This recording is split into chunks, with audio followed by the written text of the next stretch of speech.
Show me your friends and I'll show you your future. Unless you want average in America, married, 2.4 kids with 1.5 dogs.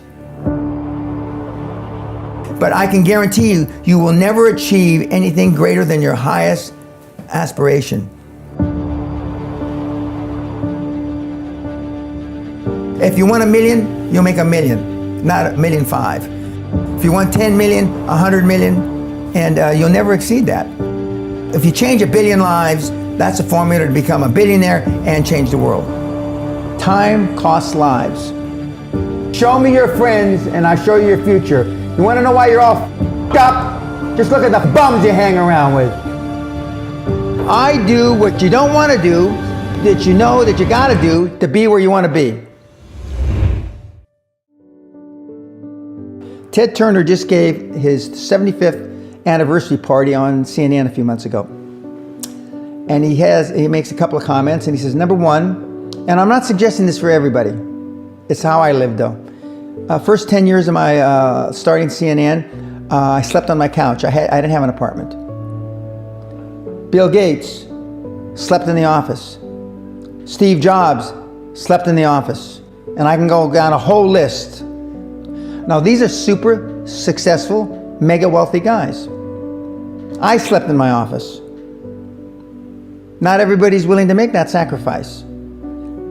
But it's not the only thing. But even if you don't sleep in your office, if you want to send your kids to a better school, if you want to be able to take care of your mother when she gets dementia, if you want to do, this all takes money. My children aren't getting any of my money when I die. Not one centavo, not one penny. And 2 of my kids are cool with it. One of them's not so cool with it. I'm not gonna, I think Andrew Carnegie, by the way, Andrew Carnegie, arguably the richest, most successful entrepreneur of all time, he said the best thing that you can have for a child is him to be born into poverty. And I agree.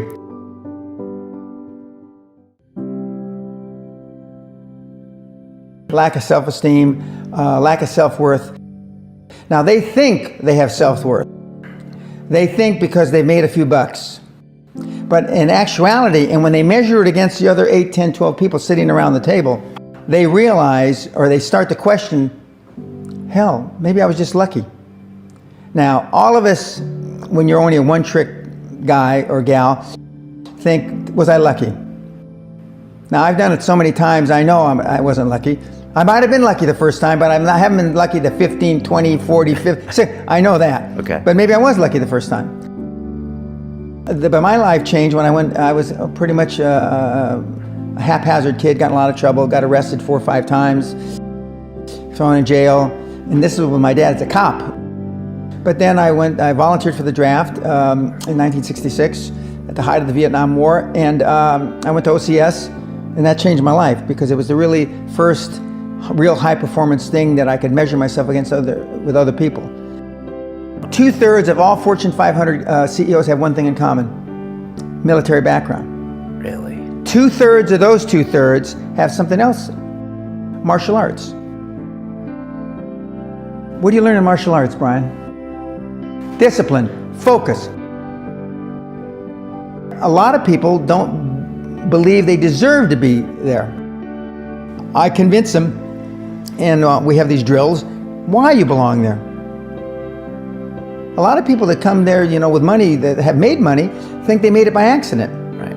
I just had one of my superstars who's made $100 million tell me in the last week, I'm not sure I'm going to have another lucky accident.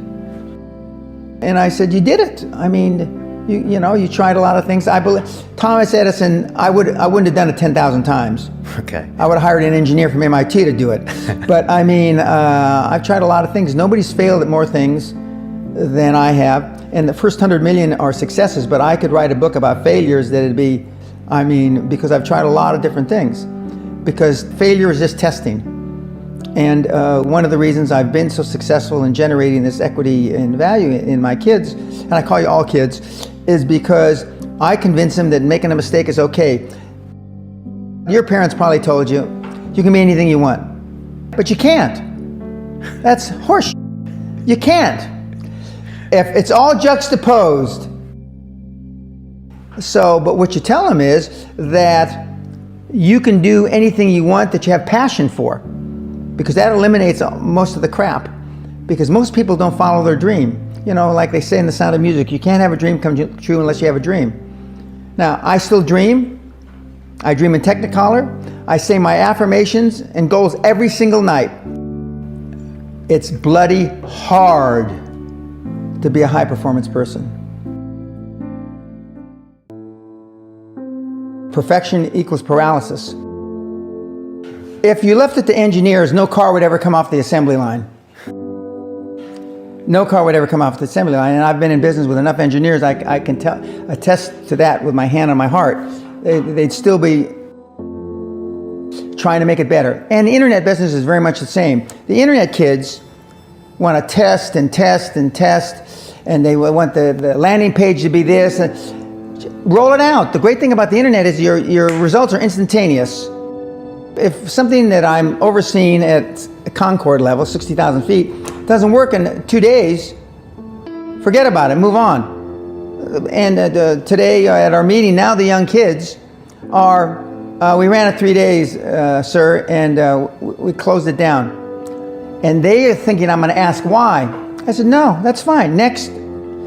Because without them making mistakes and without them being allowed to make the decision, they never get any better. And in 95% of the time, I know probably better than they do. We're never going to be able to know everything or have them know everything unless they make some mistakes and get comfortable with making mistakes. What gets measured gets accomplished. Without measurement, you're just fooling yourself. Before I had any money, I used to go to the Rolls-Royce dealers and sit in the cars and smell the leather, touch the leather, okay? I went to $1 million houses, and my wife and I would walk through the house, and they'd say, when are your parents getting here, kids? No, we are the buyers. Practice within when you're without. Practice being successful. How many people listening to this today practice being successful today? Through affirmations, through going to the Rolls-Royce dealer, maybe Lamborghini, maybe something else. Right. In my particular case, it was Rolls-Royce. And within a year of me going to the Rolls-Royce dealer, I had a Rolls, okay? Within 19 months of me dreaming and adding it to my goals, a castle on an island, I own Guthrie Castle. 19 months. Okay. Go to stores you can't afford. Go hire lawyers you can't afford. Lawyers will meet with anybody. Accountants will meet with anybody. Go to the big four accountants with a business idea. The first couple meetings are for free. Jettison probably a lot of the people you'll hang around with. If you have poor public speaking skills, join Toastmasters. Do these. If you went to a good school and you're not successful, go to the alumni deals. Okay? I didn't go to a good school. I'm a perfect living example that a lot of trouble as a kid, working class background, my parents, went to just a mediocre university that I flunked out of 3 times before I finally graduated with honors, but and had no money to begin with, $820. So it's all possible, but I devoted myself to feeling successful. I was wearing suits like this before I could afford them. Most people procrastinate because they're unsure, so just do it. And but I've never had a problem just doing it, because one of the things is you learn as a young combat infantry officer is time costs lives. We overanalyze because we're unsure. We don't overanalyze because we are not sure if it'll work or not. We're more worried about, on the emotional side, it embarrassing us.